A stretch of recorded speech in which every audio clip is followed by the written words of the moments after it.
Jeremías 31, 16 y 17.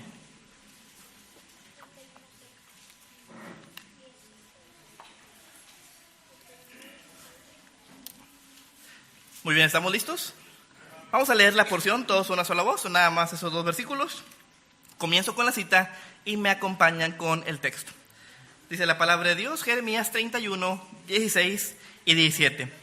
Así ha dicho Jehová, reprime del llanto tu voz y de las lágrimas tus ojos, porque salario hay para tu trabajo, dice Jehová, y volverán de la tierra del enemigo.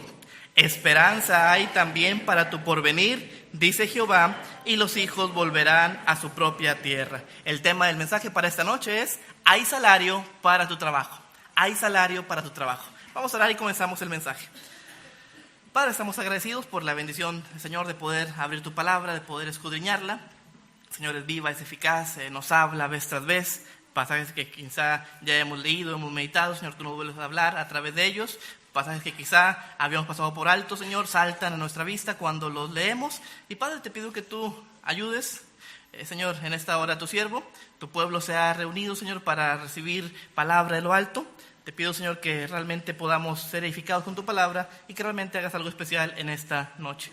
Nos ponemos en tus manos, bendice el sermón en el nombre de Jesús. Amén. Muy bien, hermanos, ¿pueden tomar su lugar?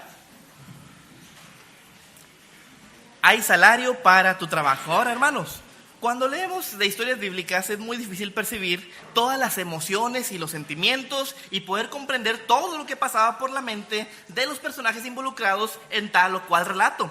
Mire, podemos leer Génesis 22, aún sin comprender a fondo toda la inquietud y la lucha emocional que tenía Abraham mientras iba por 3 días con rumbo al monte Moriah para sacrificar a Isaac. Imaginar qué pasaba por su mente realmente es muy complicado. Podemos leer Levítico 10 y no comprender lo que Aarón sintió cuando sus hijos son muertos por ofrecer fuego extraño delante de Jehová, sus hijos Nadab y Abiú, y a Aarón se le ordena no hacer duelo, levantarse y cumplir con su labor como sacerdote sin poder endechar a los hijos. Sin duda había emociones por ahí encontradas. Podemos leer Ezequiel 24 sin imaginarnos lo que pasaba por la mente de Ezequiel al tener que predicar por la mañana, sabiendo que ese día su esposa iba a morir porque Dios ya se lo había revelado. Ezequiel, yo te quito el deleite de tus ojos. Se levantó por la mañana a predicar, por la tarde murió su esposa. ¿Qué pasaría por su mente mientras predicaba? ¿Cómo estaban sus emociones? ¿Qué sentía? Sin duda son cosas que a veces no podemos comprender al leer simplemente el relato. Es difícil pensar cómo Oseas tomó el mandato de Dios de tomar por mujer una ramera. Oseas, ¿conoces a Gomer? Sí, cómo no, la de la esquina, ahí la del pueblo, todo el pueblo la conoce. Bueno, ve, tómala por mujer. Ay, ¿cómo? Imaginen lo que pasaba por la mente de los personajes bíblicos, las emociones, los sentimientos, todo sin duda era cosa muy difícil de imaginar para nosotros. Ahora, sí, es difícil comprender las emociones que no son relatadas, pero que sin duda sí existieron. Los personajes bíblicos, hermano, eran hombres de carne y hueso como tú y como yo. Sentían, tenían hambre, tenían sed, lloraban, se enojaban, maldecían. Hermano, eran hombres como tú y como yo. Ahora, es difícil saber sobre todo la frustración que tenían los personajes bíblicos cuando no encontraban o aparentemente no había resultado por su trabajo.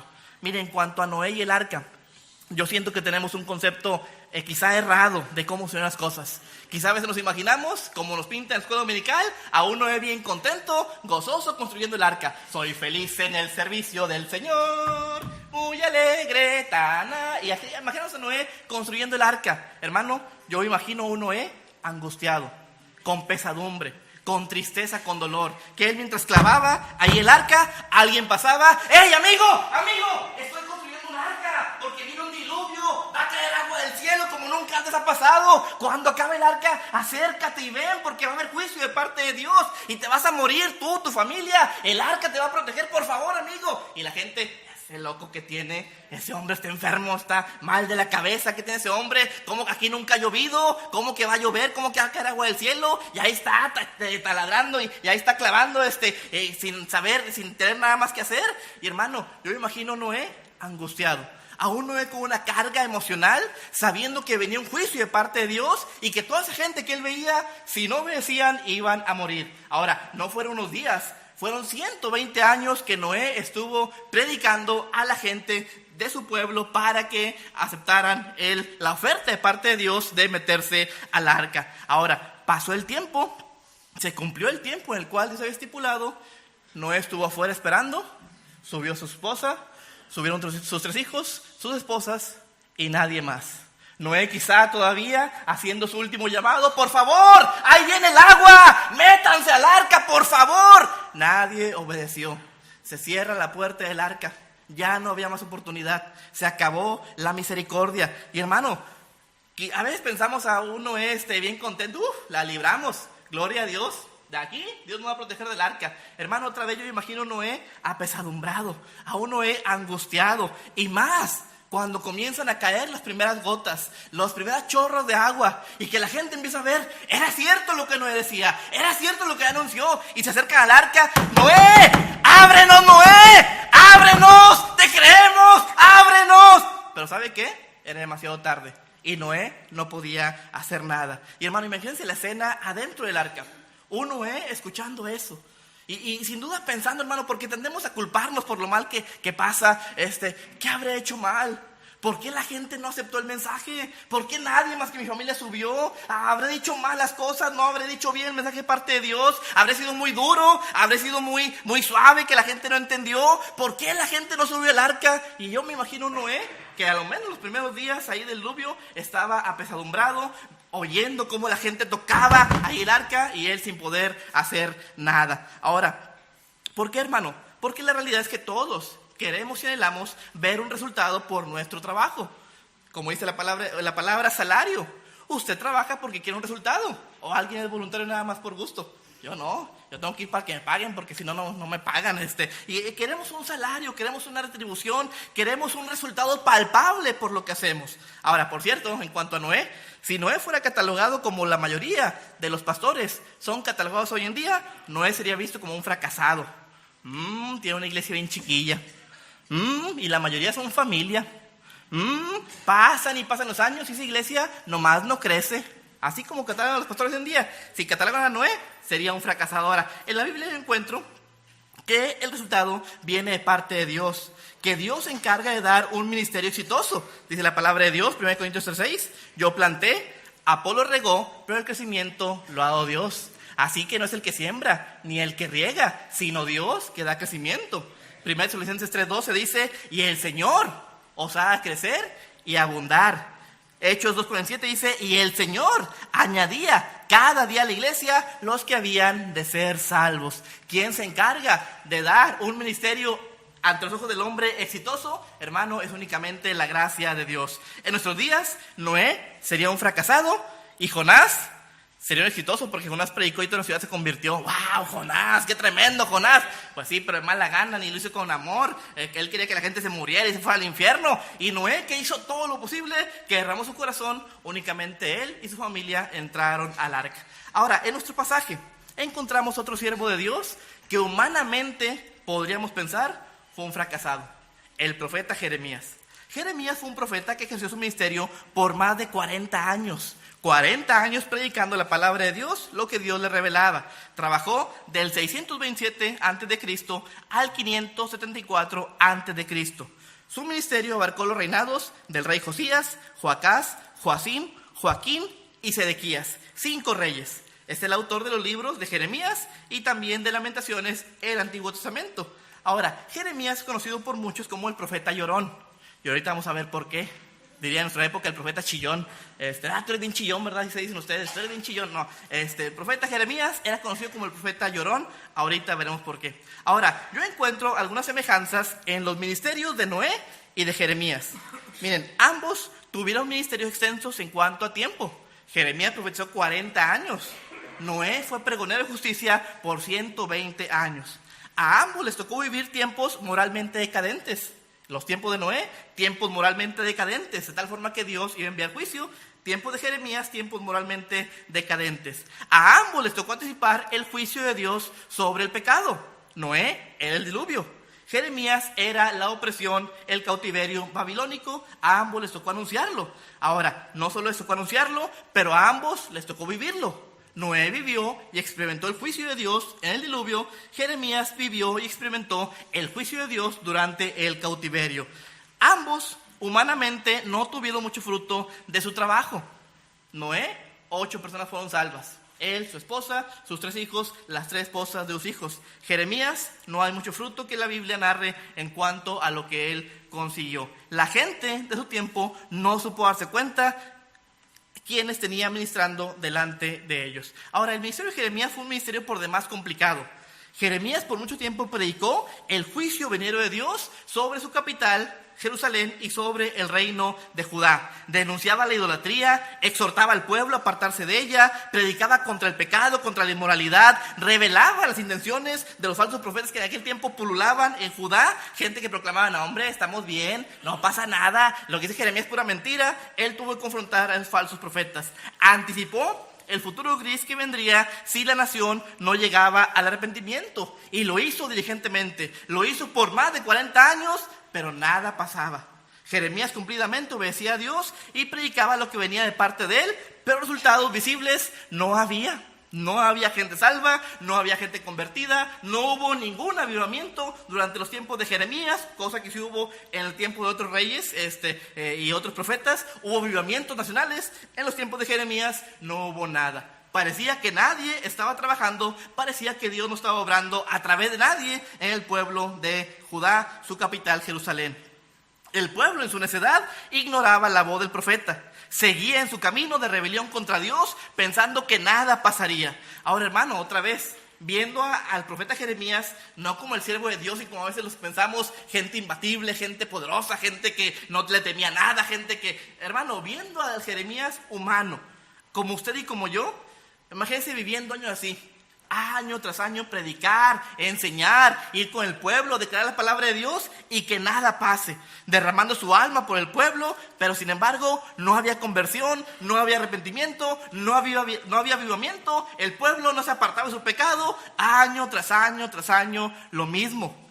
Peor aún, que el hacer la obra o cumplir su ministerio a Jeremías le fue motivo de sufrimiento personal. Fue a dar a la cárcel en 2 ocasiones. Algunos reyes y líderes de aquella época lo odiaban a muerte, buscaban su mal, si no es porque gente intercedió por él, lo hubieran matado algunas personas. Y fue tanto el agobio de Jeremías que llegó a maldecir el día que nació. Noten Jeremías 20, 14 al 18. Jeremías 20, 14 al 18. Dice la porción escrita por él: maldito el día en que nací. El día en que mi madre me dio a luz no sea bendito. Maldito el hombre que dio nuevas a mi padre, diciendo: hijo varón te ha nacido, haciéndole alegrarse así mucho. Y sea tal hombre como las ciudades que asoló Jehová, y no se arrepintió. Oiga gritos de mañana y voces a mediodía. ¿Por qué no me mató en el vientre? Y mi madre me hubiera sido mi sepulcro, y su vientre embarazado para siempre. ¿Para qué salí del vientre? ¿Para ver trabajo y dolor, y mis días se gastasen en afrenta? Jeremías era tal su angustia, su pesar, que llegó a maldecir el día que nació. Es más, la Biblia también nos muestra que Jeremías estuvo a punto de tirar la toalla. Es más, él quería tirar la toalla. Noten Jeremías 20, 7 al 9. Ahí mismo Jeremías 20, ahora del 7 al 9.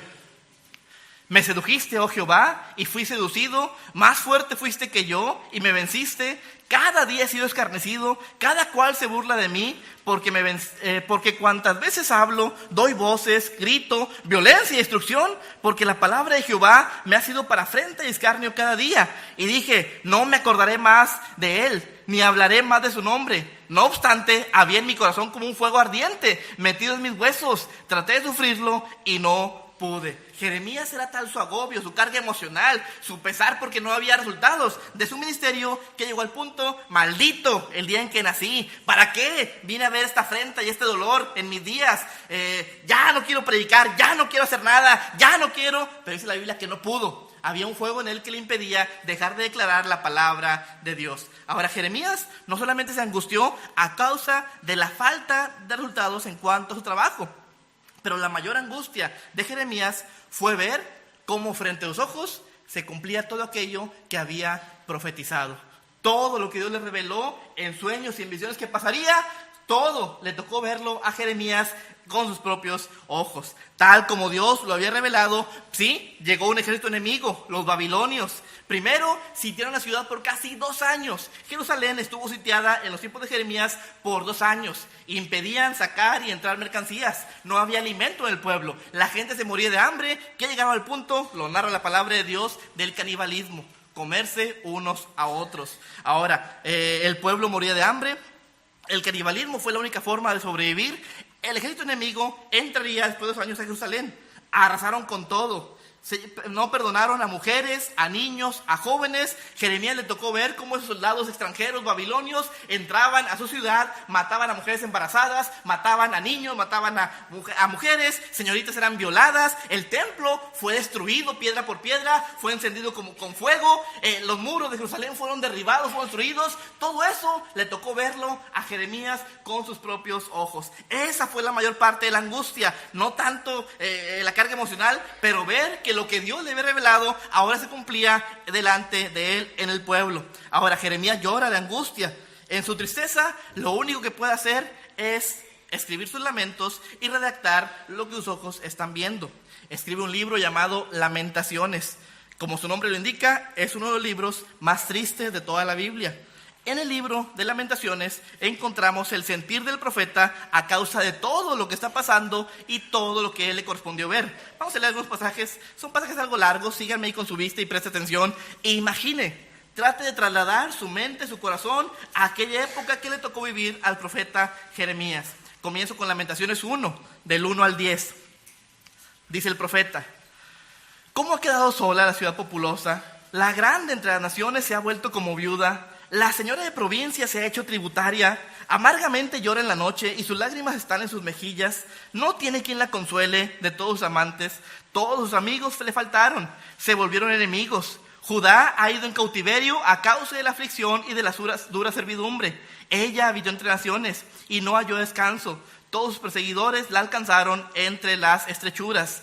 Las calzadas de Sión tienen luto, porque no hay quien venga a las fiestas solemnes. Todas sus puertas están asoladas, sus sacerdotes gimen, sus vírgenes están afligidas, y ella tiene amargura. Sus enemigos han sido hechos príncipes, sus aborrecedores fueron prosperados, porque Jehová la afligió por la multitud de sus rebeliones. Sus hijos fueron en cautividad delante del enemigo. Desapareció la hija de Sión con toda su hermosura. Sus príncipes fueron como siervos que no hallan pasto, anduvieron sin fuerzas delante del perseguidor. Jerusalén, cuando cayó su pueblo en mano del enemigo y no hubo quien la ayudase, se acordó de los días de su aflicción y de sus rebeliones y de todas las cosas agradables que tuvo desde los tiempos antiguos. La miraron sus enemigos, se burlaron de su caída. Pecado cometió Jerusalén, por lo cual ella ha sido removida. Todos los que la honraban la han menospreciado, porque vieron su vergüenza, y ella suspira y se vuelve atrás. Su inmundicia está en sus faldas, no se acordó de su fin. Por tanto, ella ha descendido sorprendentemente y no tiene quien la consuele. Mira, oh Jehová, mi aflicción, porque el enemigo se ha engrandecido. Extendió su mano el enemigo a todas sus cosas preciosas. Ella ha visto entrar en su santuario a las naciones, de las cuales mandasen que no entrasen en tu congregación. Todo su pueblo buscó pan suspirando. Dieron por la comida todas sus cosas preciosas para mantener la vida. Mira, oh Jehová, estoy abatida. Lamentaciones 2, del 7 al 22. Señor, desechó el Señor su altar, menospreció su santuario, ha entregado en mano del enemigo los muros de sus palacios. Hicieron resonar su voz a la casa de Jehová como en día de fiesta. Jehová determinó destruir el muro de la hija de Sión, extendió el cordel, no retrajo su mano de la destrucción. Hizo pues que se lamentara el antemuro, el muro fueron solados juntamente, sus puertas fueron echadas por tierra, destruyó y quebrantó sus cerrojos. Su rey y sus príncipes están entre las naciones donde no hay ley. Sus profetas tampoco hallaron visión de Jehová. Se sentaron en tierra, callaron los ancianos de la hija de Sión, echaron polvo sobre sus cenizas, se ciñeron de cilicio. Las vírgenes de Jerusalén bajaron sus cabezas a tierra. Mis ojos desfallecieron de lágrimas, se conmovieron mis entrañas. Mi hígado se derramó por tierra a causa del quebrantamiento de la hija de mi pueblo. Cuando desfallecía el niño y el que mamaba en las plazas de la ciudad, decían a sus madres, ¿dónde está el trigo y el vino? Desfallecían como heridos en las calles de la ciudad, derramando sus almas en el regazo de sus madres. ¿Qué testigo te traeré? ¿A quién te haré semejante, hija de Jerusalén? ¿A quién te compararé para consolarte, oh virgen hija de Sión? Porque grande como el mar es tu quebrantamiento. ¿Quién te sanará? Tus profetas vieron para ti vanidad y locura. No descubrieron tu pecado para impedir tu cautiverio, sino que te predicaron vanas profecías y extravíos. Todos los que pasaban por el camino batieron las manos sobre ti, silbaron y movieron despectivamente sus cabezas sobre la hija de Jerusalén, diciendo: esta es la ciudad que se decían perfecta en hermosura, el gozo de toda la tierra. Todos tus enemigos abrieron contra ti tu boca, se burlaron y crujieron sus dientes, dijeron: devorémosla. Ciertamente este es el día que esperábamos, la hemos hallado, lo hemos visto. Jehová ha hecho lo que tenía determinado, ha cumplido su palabra, la cual había mandado desde tiempo antiguo. Destruyó y no perdonó, y ha hecho que el enemigo se alegre sobre ti. Enalteció el poder de tus adversarios. El corazón de ellos clamaba al Señor. Oh hija de Sión, echa lágrimas, cual arroyo día y noche. No descansen ni cesen las hijas de tus ojos. Levántate, da voces en las noches, al comenzar las vigilias. Derrama como agua tu corazón ante la presencia del Señor. Alza tus manos a Él, implorando la vida de tus pequeñitos, que desfallecen de hambre en las entradas de las calles. Mira, oh Jehová, y considera quién has hecho así. ¿Han de comer las mujeres el fruto de sus entrañas? Los pequeñitos a su tierno cuidado. ¿Han de ser muertos en el santuario del Señor el sacerdote y el profeta? Niños y viejos yacían por la tierra en las calles. Mis vírgenes y mis jóvenes cayeron a la espada. Mataste en el día de tu furor, degollaste, no perdonaste. Has convocado todas las partes mis temores como un día de solemnidad. En el día del furor de Jehová no hubo quien escapase ni quedase vivo. Los crié y mantuve, mis enemigos los acabó. Y hermano, puedes seguir adelante. Realmente comenzamos a leer Lamentaciones y no paramos hasta terminarlo, como el profeta derrama su corazón delante de Dios por lo que le tocó vivir. Jeremías lloró y lloró y lloró por todo lo que le había tocado ver. Y sin duda la frustración y la decepción se apoderaron de él. Quizá, hermano, humanamente llegó a pensar que todo lo que hizo fue en vano. Todos los años que predicó, vez tras vez, por las plazas, por las calles, en el templo, no pasó nada. El pueblo nunca cambió y el juicio anticipado por Dios se cumplió.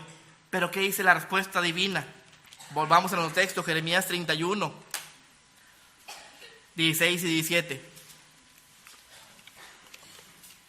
Jeremías 31, 16 y 17. Dice la porción: así ha dicho Jehová: reprime del llanto tu voz y de las lágrimas tus ojos, porque salario hay para tu trabajo, dice Jehová, y volverán de la tierra del enemigo. Esperanza hay también para tu porvenir, dice Jehová, y los hijos volverán a su propia tierra. ¿Qué dice Dios a Jeremías? Jeremías, si hay un salario para ti, seca esas lágrimas, reprime el llanto de tu voz, si hay un fruto por tu trabajo. Mira, diste testimonio de mí, diste esperanza a otros, diste bendición a otras generaciones. Jeremías, tu trabajo no fue en vano. Y es que, hermano, en ocasiones, siendo honestos, podemos sentirnos como Jeremías y nos preguntamos si vale la pena hacer lo que hacemos para el Señor. Hermano, yo me lo he preguntado.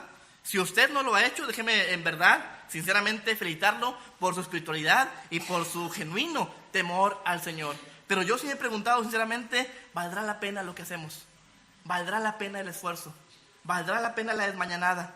¿Valdrá la pena la desvelada? ¿Valdrá la pena el trabajo? Y hermano, sin duda, si somos honestos, nos hemos preguntado eso en nuestra vida. ¿Por qué, hermanos? Porque en realidad pareciera a veces que no hay fruto por lo que hacemos, que estamos perdiendo el tiempo, que estamos aprovechando nuestra vida en nada. Y hermano, mientras meditaba en esto, me vino a la mente el trabajo que se hace en clubes bíblicos. Ahora, específicamente, Dios me trajo a mi mente, a mi corazón, el trabajo que hace el hermano Saúl y la hermana Rosy.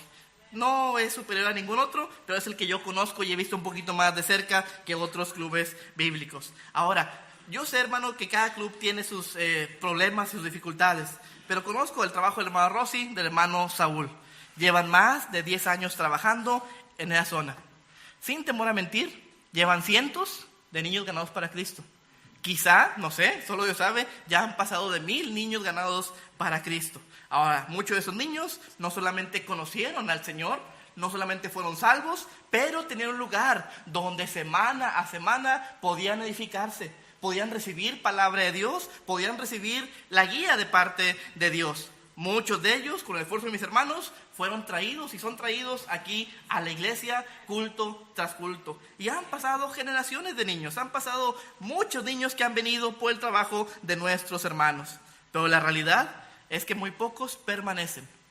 Muy pocos han permanecido a lo largo de los años. Muchos de ellos, al llegar a la juventud, sucumben ante las tentaciones del contexto en el cual viven. Caen en drogas, caen en alcoholismo, caen en delincuencia, caen en inmoralidad, resultan embarazadas a muy temprana edad. Y hermanos, eso duele. Escuchar cosas tristes de alguien que tú ganaste para Cristo, que le dedicaste amor, que le dedicaste tiempo, que le dedicaste esfuerzo, por supuesto te quebranta, por supuesto te duele. Y es donde el diablo te viene, ¿valdrá la pena todo lo que hago? ¿Valdrá la pena el esfuerzo? Me desgasto y gasto mi dinero y gasto mi tiempo y descuido mi familia para enseñar a niños que nada más crecen y se van y caen en drogas, caen en alcohol, caen en inmoralidad, la señorita se embaraza. ¿Valdrá la pena todo lo que hago? ¿Valdrá la pena el esfuerzo realmente para continuar haciéndolo? Mejor ya aquí tiene una toalla, ya no sirve de nada esto. Hermano, cosas como esas pasaron por la mente de Jeremías, pero Dios le dice, hey, seca tus lágrimas. Hay fruto para tu trabajo, si hay salario que vas a recibir. Y es que, hermano, humanamente somos propensos a pensar, pues, ¿qué hago mal? ¿Qué hice mal? ¿Qué me faltó hacer? ¿Realmente sirve lo que estoy haciendo? ¿Realmente vale la pena continuar con esto? Y es que, hermano, sí, todos podemos pasar por momentos así.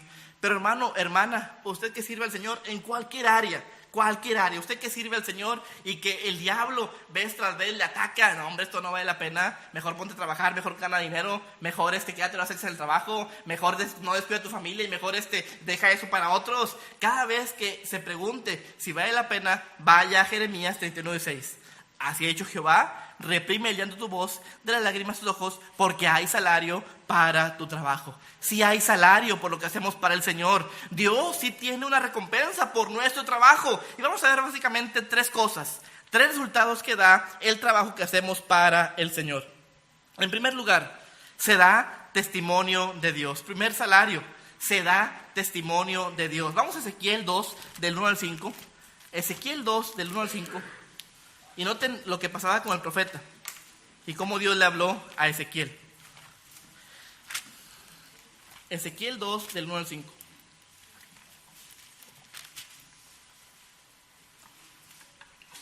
Dice la porción, me dijo, hijo de hombre, ponte sobre tus pies y hablaré contigo.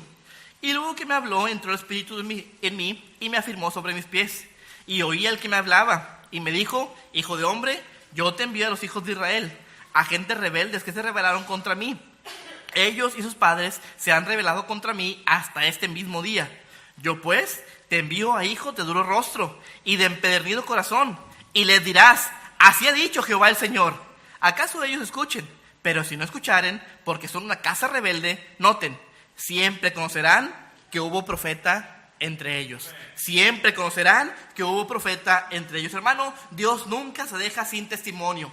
Y a través de la historia vemos que Él se vale de hombres, mujeres fieles para que compartan su verdad, para que den un testimonio del Dios vivo y verdadero. Hermano, la gente que murió ahogada por las aguas del diluvio no pudo decir, es que nadie me dijo. Dios, ¿por qué nadie me avisó? ¿Por qué nadie me dijo lo que iba a pasar? No, sí hubo un testimonio. Si hubo un hombre fiel que dedicó su vida para compartir a otros lo que iba a pasar. Que tú no escuchaste porque eres de duro corazón, de rostro empedernido, ese fue tu problema, pero sí hubo testimonio de parte de Dios. Y hermano, siempre sabrán que hubo profeta entre ellos. La gente que murió en Judá, la gente que fue violada y la gente que fue llevada cautiva, la gente que vio morir a sus niños. Si hubo alguien que le dijo, hey, viene juicio de parte de Dios, arrepiéntete, vuelve a tus caminos, vuelve a Dios, deja los malos caminos. Pero no hicieron caso y luego llegó el juicio que estaba predestinado para ellos. Hermano, tú y yo tenemos el privilegio de conocer a Dios.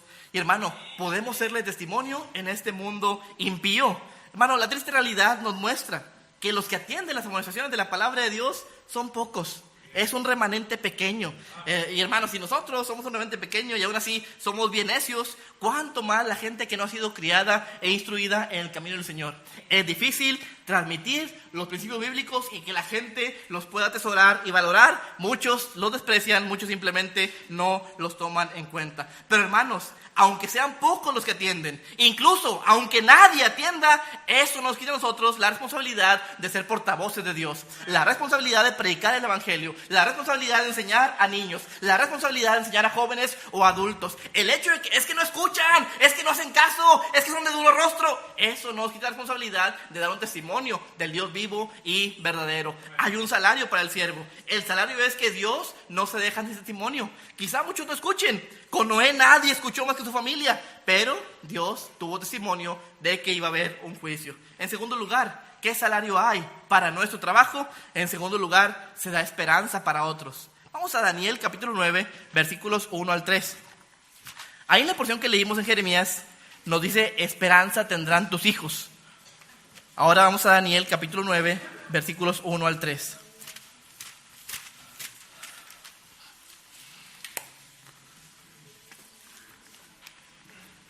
Está hablando aquí el profeta Daniel y noten lo que dice. El año primero de Darío, hijo de Asuero, de la nación de los Medos, que vino a ser rey sobre los reinos de los caldeos, el año primero de su reinado, yo, Daniel, miré atentamente en los libros el número de los años del cual habló Jehová al profeta Jeremías, que habían de cumplirse las desolaciones de Jerusalén en 70 años. Y volví mi rostro al Dios del Señor, buscándole en oración, en ruego, en ayuno, en cilicio y en ceniza. Y oré a Jehová mi Dios e hice confesión, y continúa él hablando. Ahora, hermanos, si bien es cierto que la mayor parte del pueblo despreció la predicación de Jeremías, pasó inadvertido entre el pueblo. Hoy en día hablamos de Jeremías, Cristo mismo lo citó, los apóstoles lo citaron, y hablamos de Jeremías como un gran profeta. Pero para la gente del pueblo pasó desapercibido. Me recuerda lo que compartió una vez el hermano Alfredo Díaz, lo tengo muy presente. Él fue salvo bajo un ministerio de un misionero, y él decía: yo nunca supe la clase de pastor que tuve hasta que salí a conocer otras iglesias. Yo pensaba que todos eran como mi pastor, porque ese fue el ministerio que conocí, que recibí, y cuando salgo me doy cuenta, no todos son como mi pastor. Qué privilegio tuve de tener ese hombre como siervo que me enseñó el camino del Señor. Ahora, fue lo que pasó con Jeremías. La gente por lo general tiende a no darse cuenta de la clase de siervos que tiene frente a ellos. Fue lo que pasó con Jeremías. Mucho de su generación. ¿Jeremías qué? Sí, el loquillo que se pone a hablar afuera del templo, el que anda ahí barbón, y pues sí, lo conozco, pero pasó inadvertido. Pero sí hubo alguien a quien Jeremías le dio esperanza. Se cumple la palabra de Dios: esperanza tendrán tus hijos. Un hombre llamado Daniel, que fue de los que fue llevado cautivo por Nabucodonosor allá a Babilonia. Allá vivió toda su vida, allá hizo su vida, su juventud, su vida adulta, su vejez. En su vejez lee al profeta Jeremías y se da cuenta: oye, Dios le dijo al profeta que eran 70 años, ya se van a cumplir. Se acabó el tiempo de castigo, se acabó el tiempo de cautiverio. Se puso a orar, y como respuesta a su oración, Dios le dio unas profecías más importantes de la Biblia. La profecía de las 70 semanas que le fue dada únicamente al profeta Daniel. Todo comenzó porque Daniel comenzó a leer la esperanza que dejó un hombre llamado Jeremías. Ahora, mucha gente encontró consuelo y esperanza por medio del trabajo de Jeremías. Mucha gente con el tiempo, ya con un corazón quebrantado de todo lo que Dios había hecho, volvió al pueblo. Con el tiempo serían reedificados los muros, sería reedificada el templo, la ciudad. Pero todo comenzó porque un hombre dejó una esperanza plasmada por escrito de que los hijos iban a volver y la ciudad sería reedificada. Hermano, tú que eres maestro, que tienes un club, que tienes una ruta, sí, quizá haya mucha gente, muchos alumnos que pasas inadvertido. Hermano Pepe, quién sabe, más Ochil, quién sabe, el misionero, quién sabe. Y sí, hermano, es la realidad. Pero hay algunos a los que les vas a dar esperanza. Hay algunos que van a valorar tu enseñanza, tu trabajo. Hay algunos que van a estar agradecidos: gracias a Dios porque tuve a este maestro, porque tuve a esta maestra, porque este misionero vino. Hermano, por ellos hay que trabajar, y aún por los que no quieren recibir. Pero hermano, hay que tener en mente que un salario que Dios da al siervo que comparte su palabra es que da esperanza a otros. En tercer lugar, ¿qué esperanza hay? ¿O qué salario hay, para nuestro trabajo? Se da bendición a futuras generaciones. Se da bendición a futuras generaciones. Isaías 55, 10 y 11, un verso muy conocido. Déjenme nada más lo leo.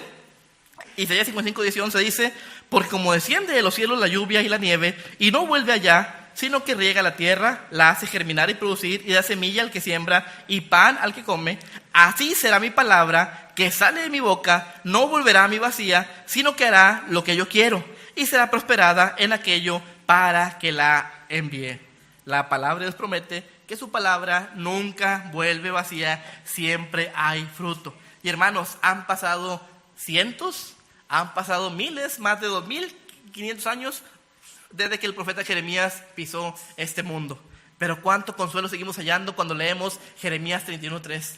Con amor eterno te he amado, por tanto te prolongué mi misericordia. Hermano, ¿cuánto no hemos hallado esperanza en las palabras del profeta Jeremías 33:3? Clama a mí y yo te responderé. Te enseñaré cosas grandes y ocultas que tú no conoces. ¿Cuántos no se dieron cuenta de la gravedad de su pecado delante de Dios con las palabras de Jeremías 2:22? Aunque te laves con lejía y amontones jabón sobre ti, la mancha de tu pecado permanecerá aún delante de mí, dijo Jehová el Señor. Hermanos, sin temor a exagerar, millones de personas hemos sido bendecidas con el trabajo de un hombre que sí, sufrió mientras hacía la voluntad del Señor. Un hombre que lloró de frustración. Un hombre que no entendió por qué se desgastó su vida 40, 50 años haciendo la obra de Dios y aparentemente no había resultados. Pero hermano, él persistió y Dios recompensó su trabajo. Dios le dijo: Jeremías, si hay un salario para el trabajo, no trabajaste en vano. Ahora, sí, quiso tirar la toalla, sí, maldijo el día en que nació,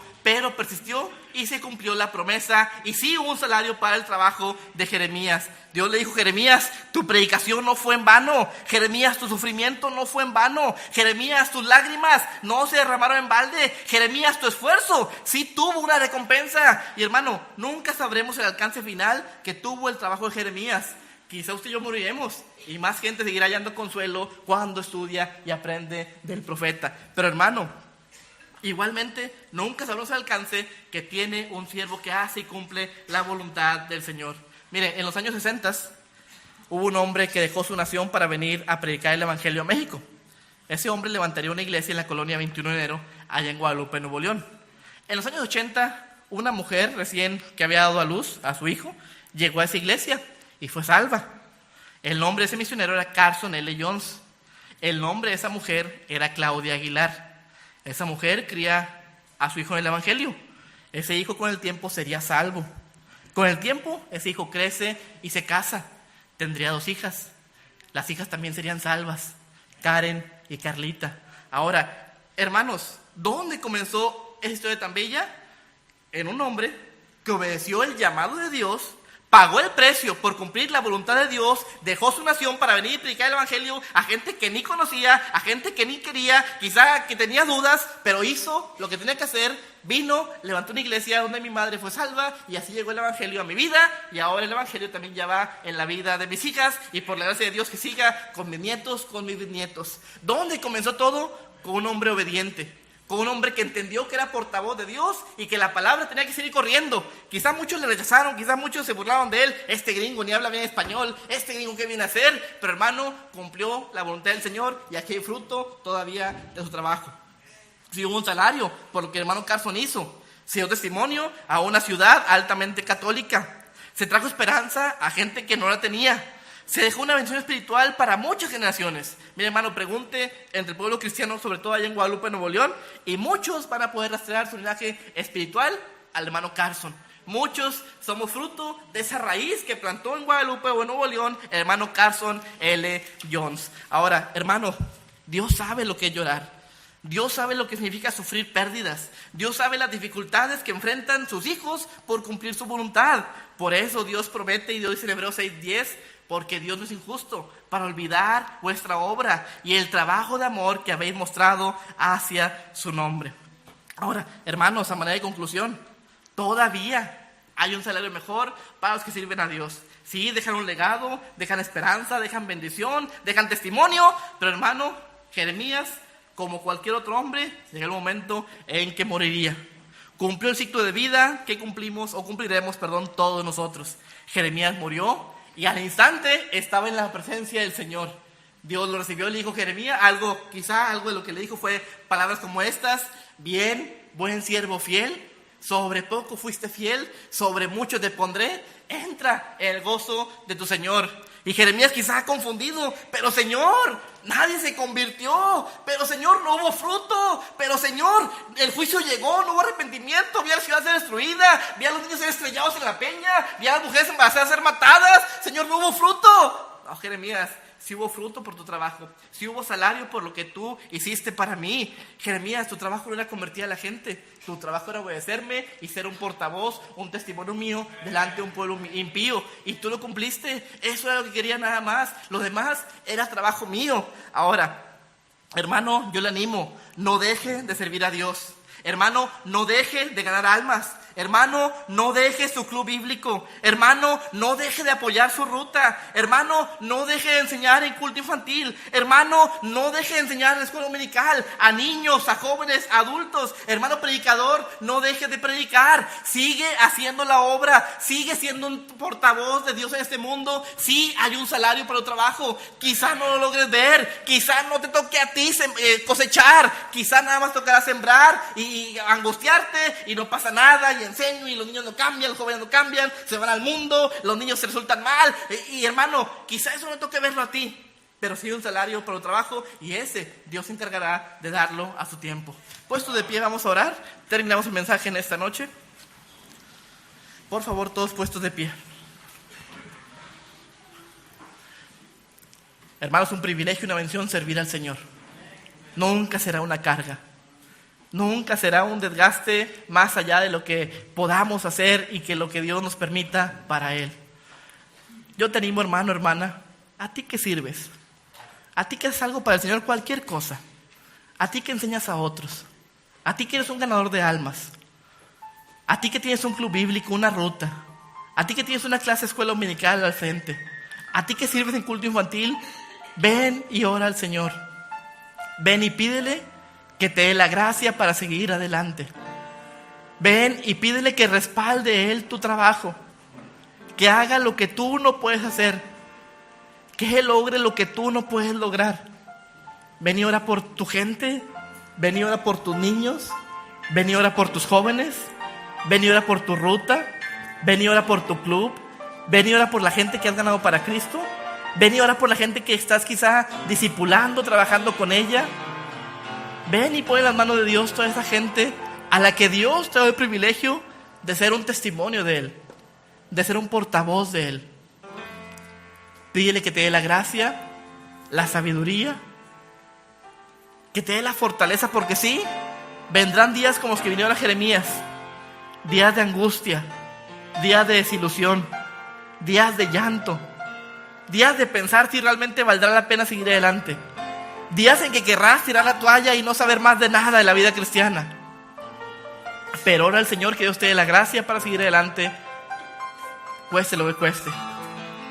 A ti predicador, a ti misionero, a ti siervo de Dios que comparte el evangelio, pídele que Dios te dé la gracia, que Dios te haga ver ese salario que Dios tiene para el siervo fiel.